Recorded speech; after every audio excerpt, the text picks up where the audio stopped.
And let's go ahead and go to our direct messages here. And in our direct messages, I'm gonna jump into one of my messages here to show you how to send an audio message.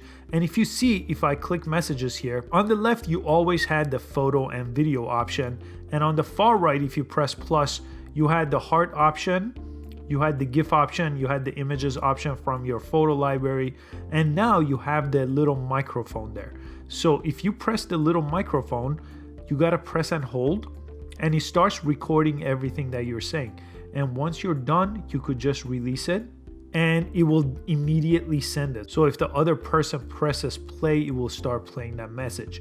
Now, if you start recording and you don't want this to be sent, you have to swipe left to send it to the garbage can. So be careful when you use this. When you hold it down, if you let go, it's gonna send everything you just said. So if I let go, it's gonna send it.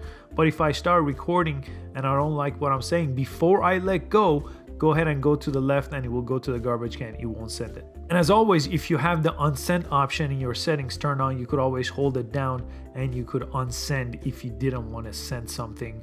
This works with messages, photos, and everything else.